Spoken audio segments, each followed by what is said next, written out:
আসসালামাইকুম। রেশমা কিচেনে রেসিপি আমের চাটনি বানাবো। কটা আম কেটে নিয়েছি, হয়ে গেছে। কড়ার মধ্যে তেল দিলাম, পেঁয়াজ দিলাম,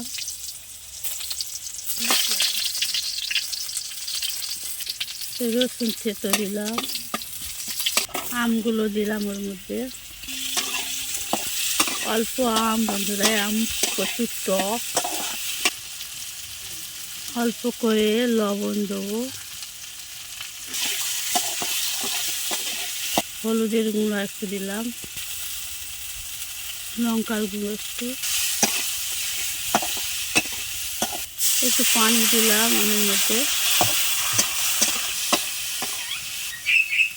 পানি দিলাম ওর মধ্যে। আমের চাটনি বন্ধুরা, এত গরমের সময় টক একটু মিষ্টি খেতে খুব ভালো লাগবে। তোমরাও বানিয়ে খাবে। টক টক একটু মিষ্টি মিষ্টি। চিনি দিলাম।